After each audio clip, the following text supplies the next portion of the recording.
वो है आपका थर्ड यूनिट। ठीक है, थर्ड यूनिट क्या है, टॉपिक किसको पता है भाई? मानव कल्याण में पौधों की भूमिका। बचपन से इस चीज को हम देखते आ रहे हैं ना, आप अपने आसपास देखोगे।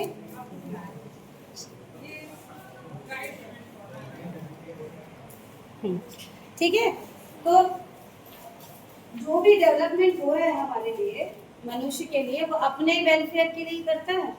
मतलब हम अपनी जिंदगी कितने अच्छे से जी सके उसी के लिए। जितने भी आप देखोगे अभी जितनी नई तरक्की हो रही है वो सब उसी के लिए है। तो उसमें सबसे बड़ा इम्पोर्टेंट रोल तो प्लांट्स से ही होता है। पौधे नहीं हो तो हमारे लिए, अच्छा पौधे नहीं हो तो हमारे लिए क्या होगा बताओ, क्या परेशानी आएगी हमको? सबसे पहले तो हम जिंदा ही नहीं बचेंगे, है ना। सबसे पहली बात जो हमको प्लांट क्या देते हैं, ऑक्सीजन देते हैं, हमारे पास वो ही नहीं बचेगा। उसके अलावा वो तो सबसे प्राइमरी चीज है, हम जिंदा हैं, चलो हमको ऑक्सीजन मिल गया, हम जिंदा हैं। उसके बाद भी जो बेसिक चीजें हैं जैसे कि भोजन और औषधि और लकड़ियाँ, ठीक है, और हाँ बोलो बोलो जोर से बोलो।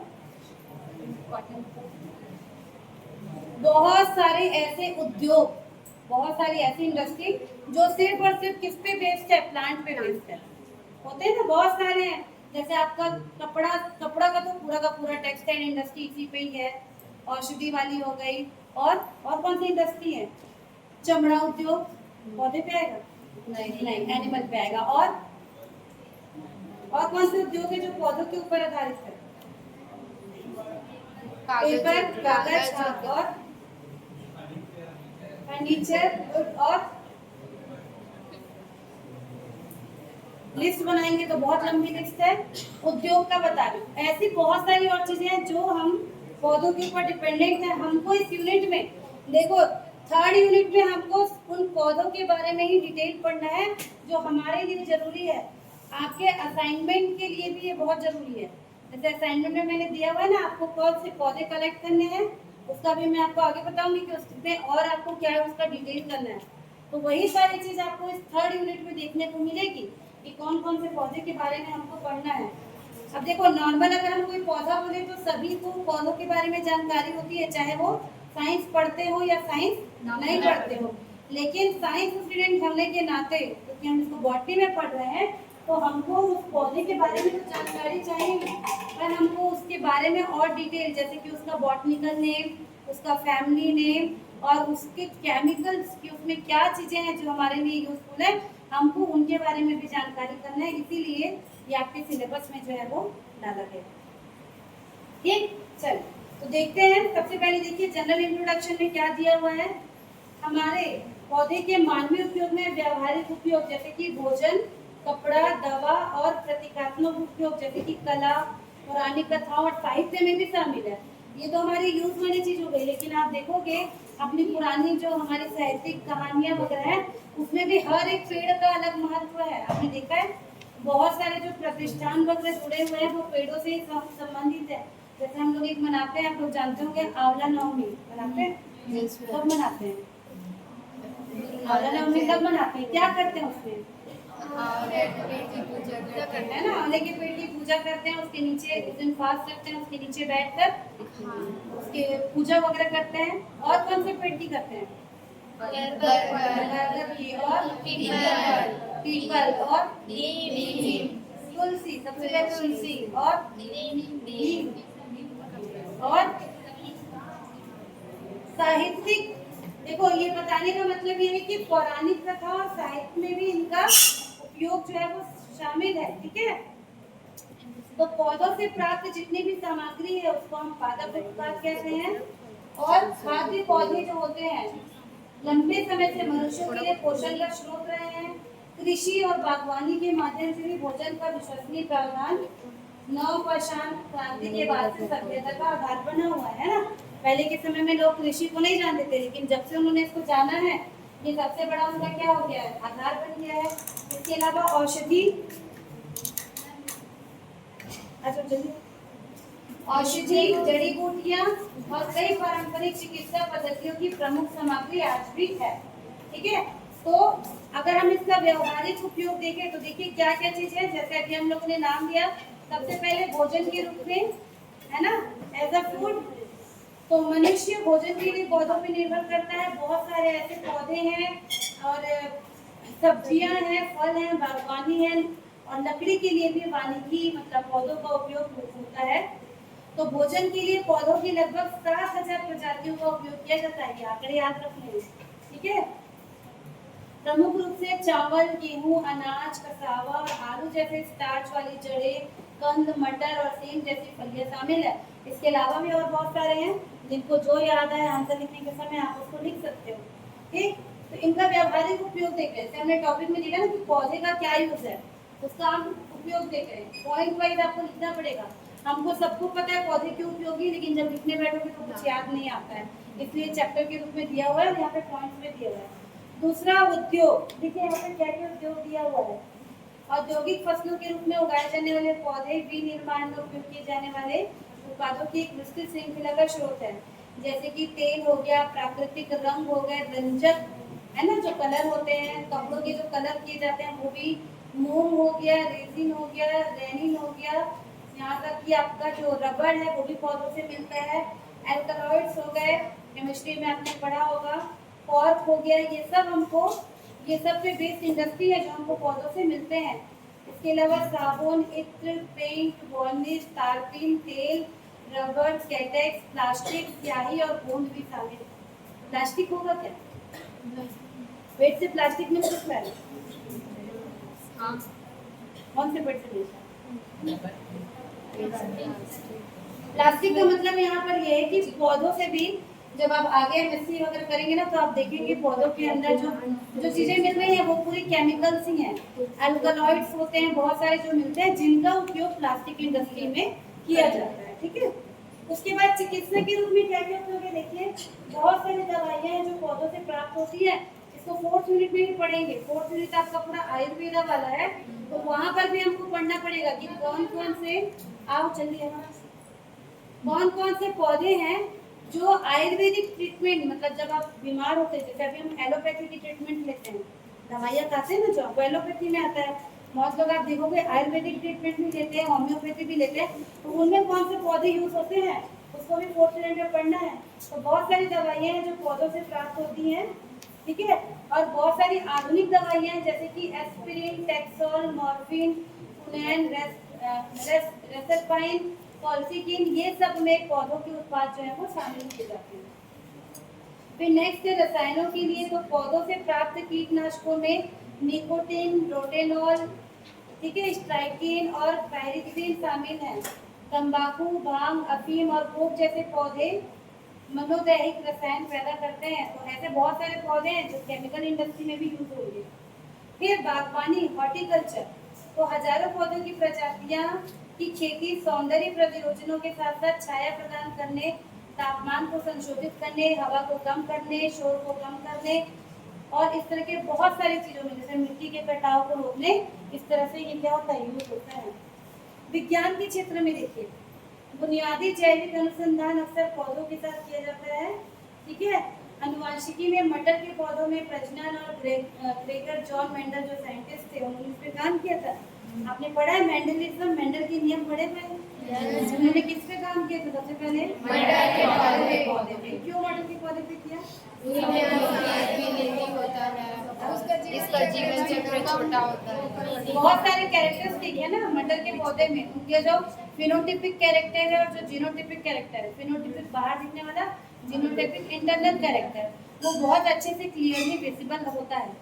लेकिन जब ये जॉर्ज मेंडल इस पे काम करना शुरू किए थे मटर के पौधे पे, तब उनको ये सब नहीं पता था कि मटर का पौधा इतना काम का चीज है। तो उन्होंने क्यों सोचा होगा कि मटर के पौधे पे काम कर रहे हैं? ये तो बाद में पता चला होगा कि उसके इतने सारे कैरेक्टर हैं। पहले उन्होंने क्या सोचा होगा मटर के पौधे पे काम किया होगा कि वो जल्दी उग जाता है और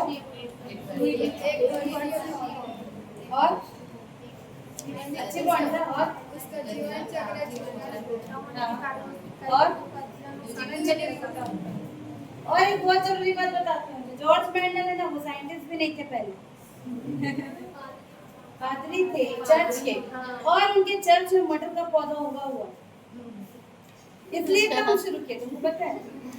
उनके जब जहाँ भी वो पादरी थे चर्च के, वहाँ मटर का पौधा हुआ हुआ था। रोज ऐसे बैठ के देखते थे उसको, ये पौधा लंबा क्यों है, ये पौधा छोटा क्यों है, एक साल में उग जा रहा है, फल दे रहा है। ऐसा बहुत सारा चीज देखने के बाद उन्होंने सोचा क्यों ना इस पे काम किया जाए, और उसके बाद ये बाकी कैरेक्टर जो है ना, कि उसका फिनोटिपिक जीनोटिपिक कैरेक्टर एक साल में फल दे रहा है, या जो भी कैरेक्टर है वो सब तो बाद में आया, पहले उन्होंने यही देखा। तो एक अच्छा साइंटिस्ट तभी बनता है जो ऑब्जर्व अच्छे से करे कि क्या चीज हो रहा है और क्या नहीं हो रहा है, ठीक है।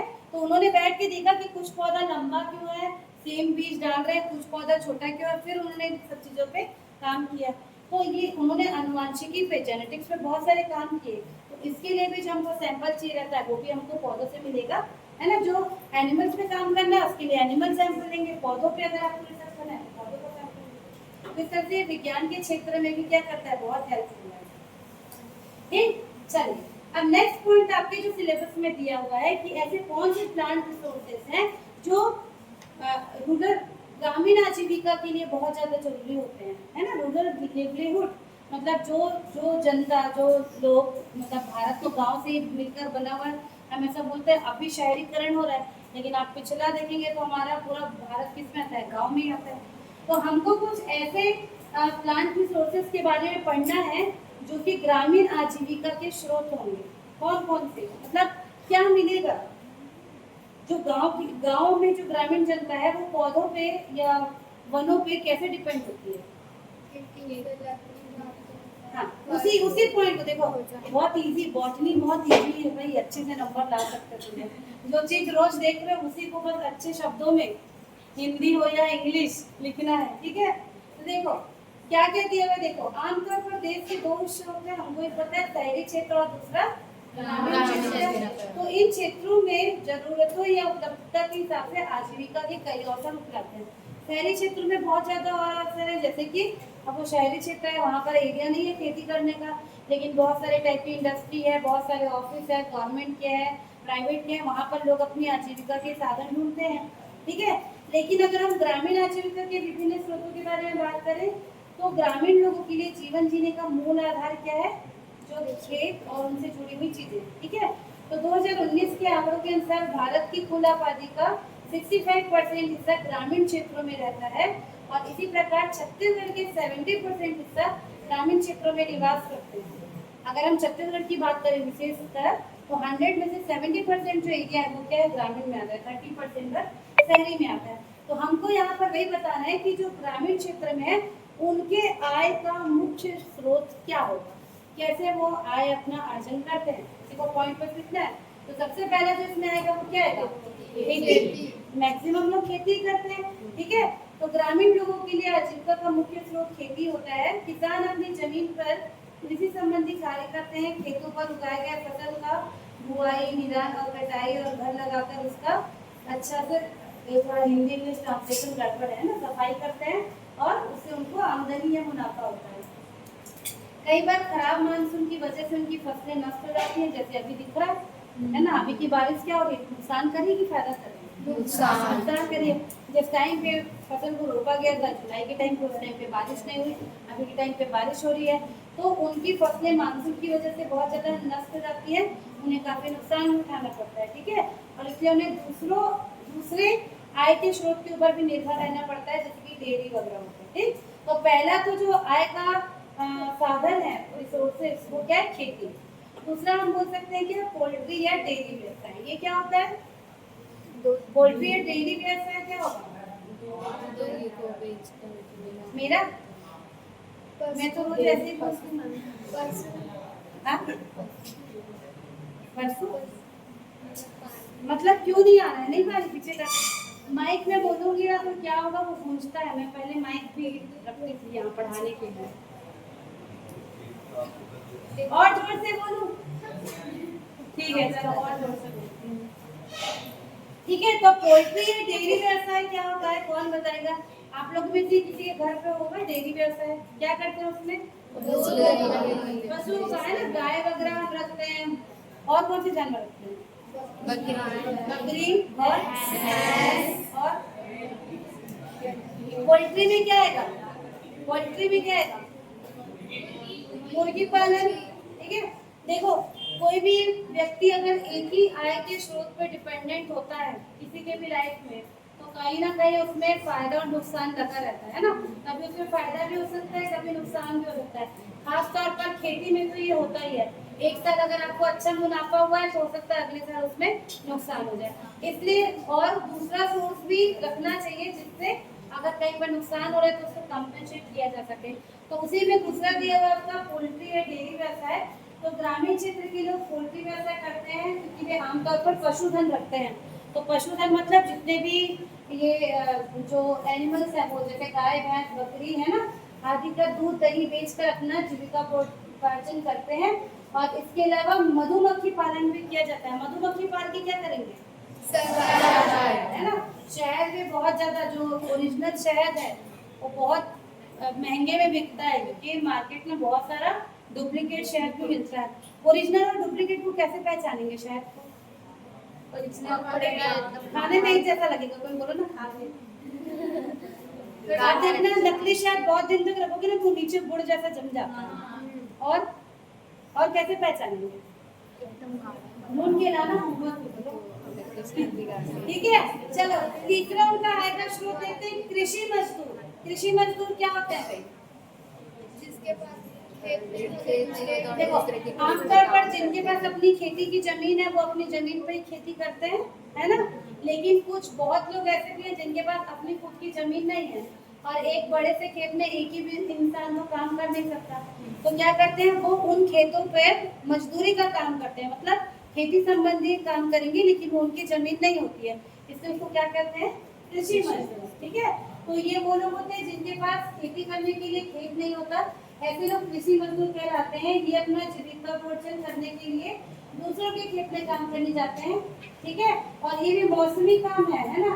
मौसमी काम मतलब कुछ एक समय तक उनके पास काम रहेगा, बाकी टाइम फिर वो क्या हो जाते हैं, बेरोजगार हो जाते हैं, तो फिर उनको दूसरा सोर्स देखना पड़ता है। ठीक है।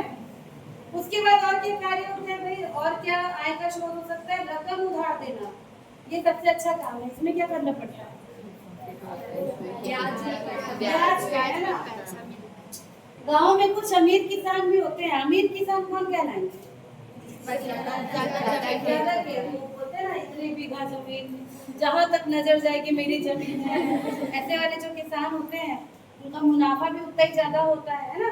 तो वो क्या करते हैं अपनी संपत्ति जो वो इकट्ठा किए रहते हैं उसको, गांव में कुछ अमीर किसान भी होते हैं जो बड़ी बड़ी जमीनों उद्योगों और मिलों के मालिक होते हैं। ये लोग ग्रामीण किसानों को पैसा उधार देते हैं और उनसे बहुत ज्यादा ब्याज वसूलते हैं, है ना। तो बेचारा जो गरीब है वो और गरीबी में पड़ जाता है, क्या करें।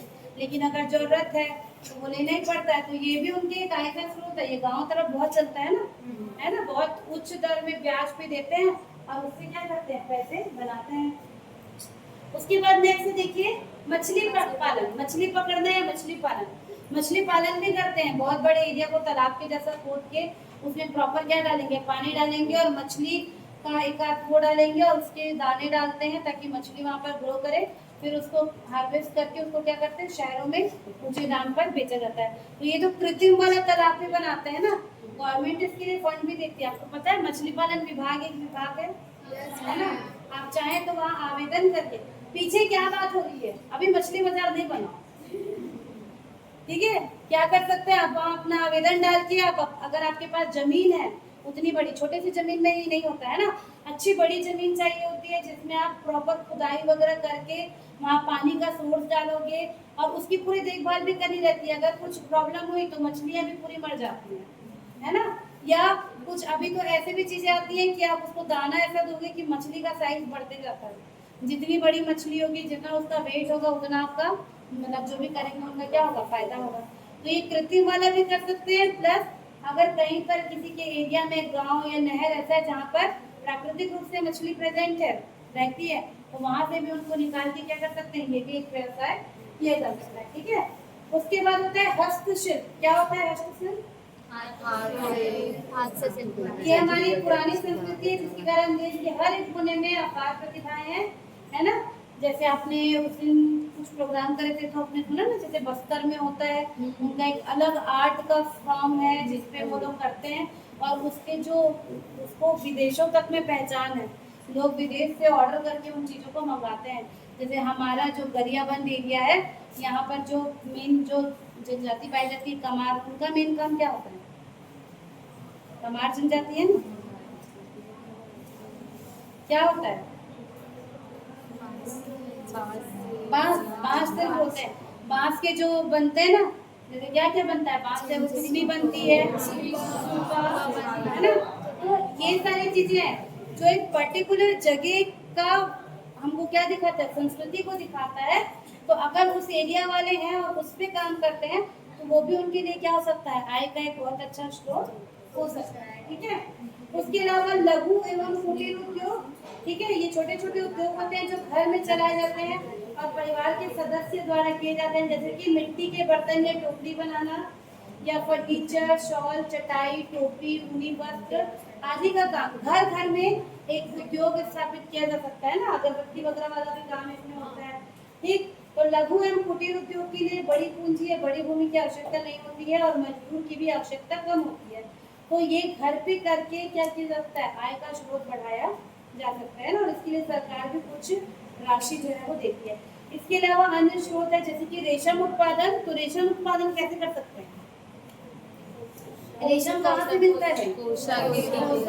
तो कोशा कहाँ से मिलेगा? उसका कीड़ा होता है ना, है ना। हमारे छत्तीसगढ़ में रायगढ़ तरफ एक जगह है जहाँ पर बहुत ज्यादा इस पे काम होता है। तो उससे जो मटेरियल बनते हैं साड़ी वगैरह, वो बहुत ज्यादा कॉस्टली बिकते हैं। ठीक है, तो रेशम उत्पादन और भेड़ आदि पालन करके ऊन उत्पादन, तो हमारे एरिया में थोड़ा जनरली नहीं होता, लेकिन जहाँ पर भी भेड़ का होता है उसमें भेड़ का जो स्किन के ऊपर जो बाल होता है उसको निकाल के ऊन उससे बना के बहुत ज्यादा प्रोडक्शन होता है। ठीक है, उसके अलावा शिक्षित लोगों के लिए शिक्षण के अवसर, अगर गांव में कोई अच्छे शिक्षा प्राप्त कर लेता है तो वो शिक्षक बन के भी अपना काम कर सकते हैं। लकड़ी काटना और बेचना, हालांकि आजकल ये थोड़ा बैन हो चुका है क्योंकि ऑलरेडी हमारे पास पेड़ पौधों की संख्या कम होने जा रही है, लेकिन पहले के समय में ये भी बहुत ज्यादा एक आय का स्रोत था कि जंगल में जाओ, लकड़ी काटो और उस लकड़ी को बेचो, क्योंकि पहले लोग चूल्हा भी ज्यादा यूज करते थे ना, सबको लकड़ी की जरूरत पड़ती थी। ठीक है, तो ये भी एक आय का स्रोत है। जूट के बैग बनाना, हस्त निर्मित कपड़े बनाना, बड़े पैमाने पर ईंट बनाना। ठीक है, ये सब क्या है। इसके अलावा जंगल में निवास करने वाले लोगों के लिए आजीविका का मुख्य स्रोत महुआ, तेंदुपत्ता, बांस और जलाऊ लकड़ी होता है। अब देखो, ये तो जो हमने अभी तक नॉर्मल देखा, कितने पॉइंट में, लगभग आपके 7-8 पॉइंट में, ये कॉमन जो लोग हैं उनके लिए इतनी चीजें चाहिए। अब हमारे सिलेबस में स्पेसिफाई किया हुआ है 4 चीज, आप देखोगे सिलेबस में लिखा हुआ है, जैसे कि जो लोग जंगल में निवास करते हैं, गाँव से भी और अंदर, जो अंदर की तरफ जंगलों वगैरह में निवास करते हैं, उनके लिए आजीविका का मुख्य स्रोत होता है जैसे कि महुआ, तेंदुपत्ता, बांस और जलाऊ लकड़ी। अब ये चीज को ना हमारे छत्तीसगढ़ को देखकर ये सिलेबस में डाला गया क्योंकि हमारे पास ये चीजें हैं, तो हमको इनका डिटेल भी आपको बताना पड़ेगा, तो एक एक करके पढ़ना पड़ेगा। जैसे कि महुआ कैसे आय का स्रोत होगा, इसको हमको क्या करना है, डिटेल में पढ़ना है। अब यहाँ से जितने भी प्लांट आगे पढ़ेंगे, क्यों बात हो रही है बॉयज, यहाँ से आगे जितना भी हम पढ़ेंगे इसमें हमको नाम याद करना पड़ेगा पेड़ का, उसका बॉटनिकल नेम और फैमिली नेम। जैसे कि देखिए, महुआ का जो लोकल नेम है ना, सामान्य नाम, वो है महुआ। इसका वानस्पतिक नाम है क्या, लॉन्गिफोलिया, और फैमिली कौन सी है, सैपोटेसी। तो अब मान लीजिए आपके एग्जाम में आता है कि जो रूरल लिवलीहुड है, मतलब ग्रामीण आजीविका के स्रोत के बारे में बताइए, आपको मान लीजिए 10 नंबर में पूछता है, तो अभी तक जो हमने 7-8 पॉइंट पढ़े उनको आप पॉइंट पे लिखोगे, और उसके बाद क्योंकि आपके सिलेबस में मेंशन है, उसके बाद आप लिखोगे जंगल में निवास करने वाले जो ग्रामीण लोग हैं उनके आय का मुख्य स्रोत है करके, ये जो 4 चीजें आगे पढ़ेंगे इसको आपको थोड़ा थोड़ा डिटेल में बताना पड़ेगा। जिसमें पहला महुआ है, महुआ के बारे में बात करेंगे तो पहले आपको उसका बॉटनिकल नेम और फैमिली नेम जो है वो याद करना पड़ेगा। ठीक है, अब देखो इसके बारे में यहाँ पर पूरी क्या दी हुई है, डिटेल दी हुई है। इसका थोड़ा डायग्राम दी, महुआ का पेड़ किसमें दिखा है भाई, देखे होगा जैसा दिखता है, बहुत बड़ा रहता है।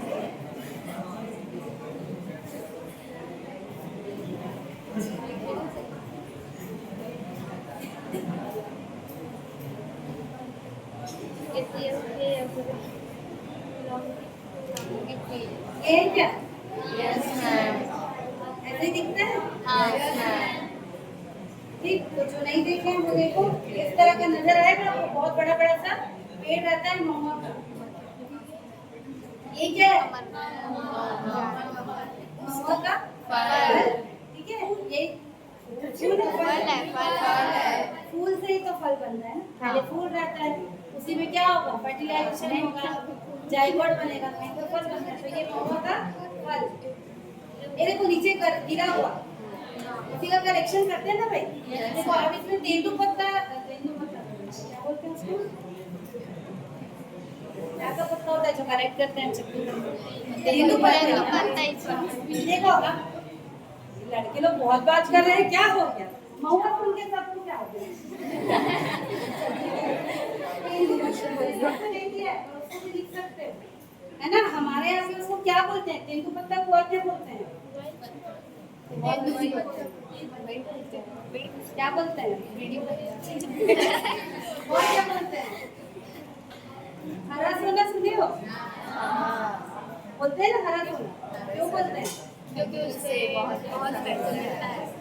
हरा सोना इसलिए बोलते हैं, हरे कलर की पत्ती, और सोना इसलिए बोलते हैं क्योंकि उसको गवर्नमेंट जो है वो मानक बोरा के फॉर्म में आपसे खरीदेगी। अगर आप जाओगे जंगल इकट्ठा करने, तो एक बोरे में वो कितना पत्ता आना चाहिए, अगर आपने उतना करेक्शन किया है तो उसका एक फिक्स रेट है जो आपको मिलेगा, तो उसको करेक्शन करके आप बहुत अमीर बन सकते हैं, इसलिए उसको सोना बोला गया है। ठीक है, फिर देखो ये सब जो दिख रहा है ये पूरा क्या है, महुआ का पेड़ है ना, महुआ का पेड़ है, उसका फल।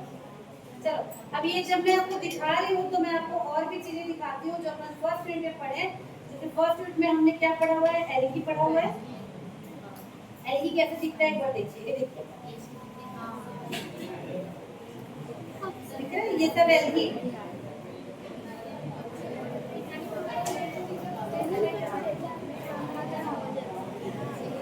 एल्गी पढ़े ना हमने, यस मैम। ये सब एल्गी है, पानी में दिख रहा है आपको ग्रीन कलर का, ये जो पूरा ऐसे एक साथ दिख रहा है, छोटे छोटे सेल्स हैं ये, है ना।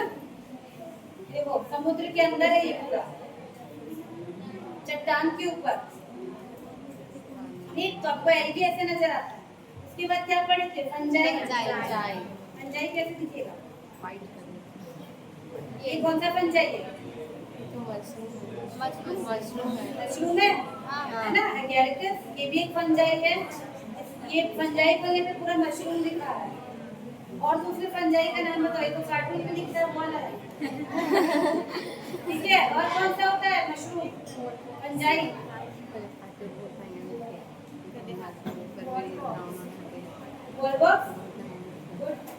वॉलबॉक्स फंजाई है, एल्गी है। एल्गी है। चलो वॉलबॉक्स बोले तो वॉलबॉक्स दिखाती हूँ। वॉलबॉक्स कैसा दिखेगा, दिखाओ, देखो कितना छोटा होता है वॉलबॉक्स, और ये देखो उसकी कॉलोनी, ये जो गोल दिख रहा है ना, ये इतना छोटा है कि पिन के, और पिन के जो नोक है उसके ऊपर ही आएगा, और ये छोटे छोटे दाने दिख रहे हैं वो सब वॉलबॉक्स है। एक वॉलबॉक्स ऐसा नजर आता है, ये वाला, और ये उसकी क्या है, पूरी कॉलोनी। देखो एक एक वॉलबॉक्स, ये देखो, ये भी एल्गी है ना, वॉलबॉक्स, ठीक है। ये पूरा वॉलबॉक्स, जो इसके अंदर बड़ा बड़ा ग्रीन दिख रहा है वो उसकी डॉटर कॉलोनी, पढ़े, जैसे वो प्रजनन करता है तो पूरा जो गोल दिख रहा है वो वॉलबॉक्स की एक कॉलोनी, उसके अंदर जो बड़े बड़े ग्रीन ग्रीन बड़े बड़े से दिख रहे हैं वो उसकी डॉटर कॉलोनी, प्रजनन करने के लिए, ठीक है। इसके बाद आपको मैं वो दिखाती हूँ, क्या दिखाती हूँ, पेदाइजा दिखाती हूँ। पेदाइजा पढ़े थे हम लोग, पेदाइजा एक फंजाई, देखो ये पेदाइजा, कप फंजाई कहते हैं इसको, कप की शेप में दिख रहा है, देखो ये फंजाई है, ये आपको गोबर में भी मिलेगा, है ना। ये क्या है, पेदाइजा, फंजाई। ये ग्रीन दिख रहा है क्या, नहीं है। फंजाई क्या होता है, हेटेरोट्रॉफ, अपना खाना खुद नहीं बनाता, ठीक है। तो ये सब फंजाई है, पेदाइजा। और कौन सा फंजाई दिखना है बताओ, फंजाई के नाम बताओ जो पढ़े हो, जल्दी बताओ।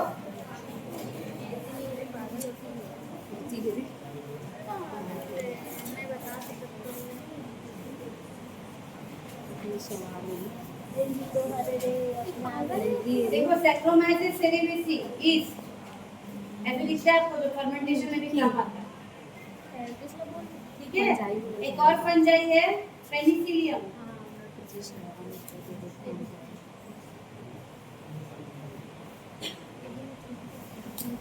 ये देखो, ऐसा पढ़े हम लोग स्ट्रक्चर, इसके ऊपर पूरे स्पोर लगे होते हैं। देखो माइक्रोस्कोप में दिखने पे ये इस तरह से नजर आता है। ये देखो ब्रांचिंग, देखो ये एक एक हाइफे है ना, फंगस की एक एक हाइफे, और ये ऊपर की ओर लगे हुए हैं वो क्या है, उसके पूरे स्पोर जो होते हैं, है ना।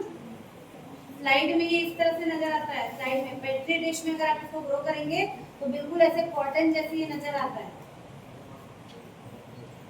ठीक, ये देखिए सब फंगस, ये भी फंगस प्लेट में ग्रो किया हुआ है। प्लेट में ऐसा नजर आता है, अगर आप इसका सिंगल स्ट्रक्चर देखेंगे तो आपको ऐसा दिखेगा।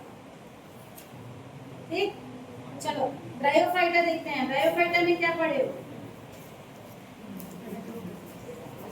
ब्रायोफाइटा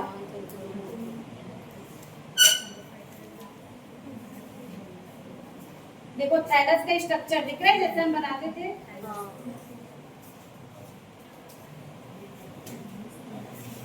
ये सब ब्रायोफाइटा है। देखो लीवर वर्ड्स, देखो लीवर जैसे स्ट्रक्चर, ये हॉर्न वर्ड, ऊपर में मैंने बताया था ना हॉर्न जैसे, सिंग जैसे निकला रहता है। और ये है मॉसेस फ्यूनेरिया। आपको मार्केशिया दिखाती हूँ, मार्केशिया, मार्केशिया। ये देखो, ये जो इसमें जो ऊपर ये ग्रीन ग्रीन दिख रहा है, ये पूरा गैमा कप। गैमा कप पढ़े? क्या होता है गैमा कप? गैमा कप क्या होता है? रिप्रोडक्शन, वेजिटेटिव रिप्रोडक्शन करने का एक तरीका होता है। तो ऊपर की तरफ देखो, ये जो छोटे छोटे गोल गोल ग्रीन ग्रीन दिख रहे हैं, ये सब गैमा कप्स हैं। उसके अंदर छोटी छोटी गैमी मिलेंगी, जो जहाँ पर भी निकल के अगर गिरेंगी वहां पर एक नया पौधा बना लेंगी। तो ये पूरे ब्रायोफाइटा है जो दिख रहे हैं, गैमा कप। ठीक है, ये सब ब्रायोफाइटा है। मार्केशिया दिख रहा है, देखो ये गैमा कप है। ठीक है, एक और ब्रायोफाइटा होता है जिसको कहते हैं फ्यूनेरिया। फ्यूनेरिया इस तरह से दिखता है फ्यूनेरिया। ये नीचे का उनका गैमेटोफाइट स्ट्रक्चर हो गया, और ये ऊपर जो दिख रहा है ये इसका स्पोरोफाइट। हमने पढ़ा हुआ है ना गैमेटोफाइट और स्पोरोफाइट। तो इसी गैमेटोफाइट के ऊपर स्पोरोफाइट इस तरह से रहता है। स्पोरोफाइट को 3 भाग में बांट देते हैं, फूड, बीच वाला कैप्सूल, नीचे का फूड, बीच वाला सीटा, और ऊपर का ये कैप्सूल। कैप्सूल के अंदर ही क्या बनते हैं, छोटे छोटे स्पोर बनते हैं। जब ये कैप्सूल खुल जाता है, स्पोर बाहर निकल जाते हैं, फिर वो जहाँ पर भी जाएगा वहां पर इस तरह से नया गैमेटोफाइट स्ट्रक्चर बना लेता है। ठीक है, देखो ये सब ब्रायोफाइट है। ठीक, चलो टेरिडोफाइटा देखते हैं। टेरिडोफाइटा का एग्जांपल बताओ एक बार। टेरिडोफाइटा का एग्जांपल बताओ। देखो टेरिडोफाइटा की पत्तियां दिख रही है। टेरिडोफाइटा को और क्या बोलते हैं? Snake of plant kingdom. देखो इसकी पत्तियां आपको बिल्कुल इसी तरह से फैली फैली सी दिखेंगी, दिख रही है। सिंपल लीफ भी होती है, बड़ी लीफ भी होती है। ये देखो, ये सब क्या है? टेरिडोफाइटा। ठीक है, ज्यादा लंबे नहीं होते पौधे, बस ऐसे फैले फैले से, थोड़े से उठ के फैले फैले से रहते हैं, इसलिए इसको क्या बोलते हैं? Snake of plant kingdom. इनकी पत्तियां इसी तरह से नजर आती हैं। ठीक, टेरिडोफाइटा में एक आता है जिसको कहते हैं मार्सिलिया। इसका स्ट्रक्चर आपको दिखाती हूँ।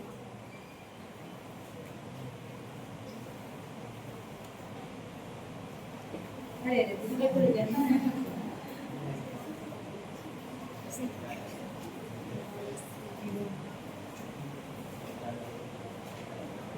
देखो इस तरह से दिखेगा मार्सिलिया। मार्सिलिया क्या है? टेरिडोफाइटा है, ऐसे दिखता है। क्या किस जैसे दिखता है? चुनचुनिया भाजी जैसे दिखता है। ये चुनचुनिया भाजी नहीं है, दोनों बिल्कुल एक जैसे दिखते हैं, लेकिन चुनचुनिया भाजी आपका एंजियोस्पर्म में आता है। ये मार्सिलिया है। तो वो लाते हैं तो उसको मिक्स हो जाता है। वो लोग उन लोग पहचानते हैं जो मार्सिलिया बहुत छोटे हाइट का रहेगा, एकदम कम। और जो चुनचुनिया बाजी है वो बड़े का है। वो जो तोड़ने वाले हैं उनको पता रहता है, ठीक है। ये भी क्या है, टेरिडोफाइटा। देखो टेरिडोफाइटा में बहुत ज्यादा बोलना चाहिए विस्तार है, बहुत छोटे छोटे से लेके बड़े बड़े पेड़ तक भी टेरिडोफाइटा होता है, ठीक है। तो मार्सेलिया आपको बिल्कुल ऐसे ही नजर आएगा।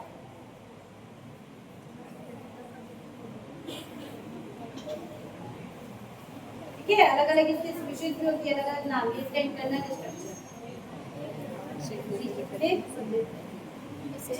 उसके बाद क्या पढ़े थे, जिम्नोस्पर्म। देखते हैं जिम्नोस्पर्म कैसे होते हैं।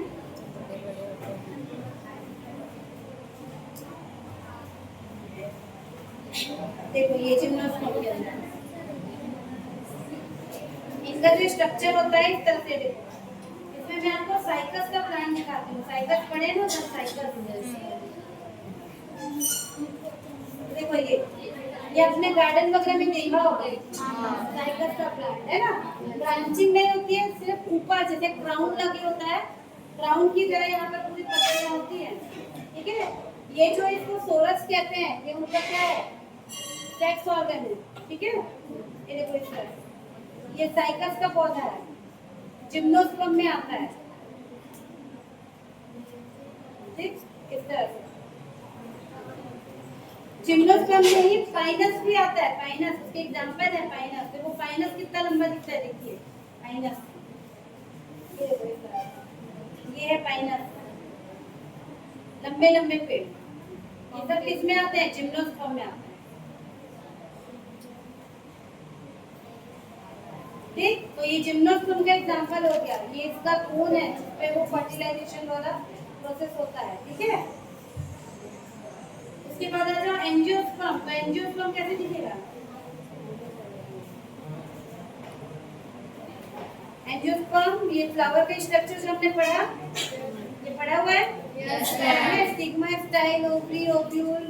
ये देखो ये वाला स्ट्रक्चर पूरा पढ़ा हुआ है। Typical structure of flowering point में हम ये सब पढ़ा हुआ है। उनका लाइफ साइकिल हो गया, ठीक है, फ्लावर और उसका कंडीशन, ये सब पूरी चीजें आपके फर्स्ट यूनिट से रिलेटेड है ना। तो एंजियोस्पर्म मतलब जहाँ पर आपको फ्लावर देखने को मिलेगा, ठीक। देखो सूरजमुखी का बहुत फूल कितना सुंदर दिखता है। जितने कलरफुल पेटल्स हैं ये सब किसके लिए है, पॉलिनेशन के लिए, अट्रैक्ट करने के लिए, ठीक है।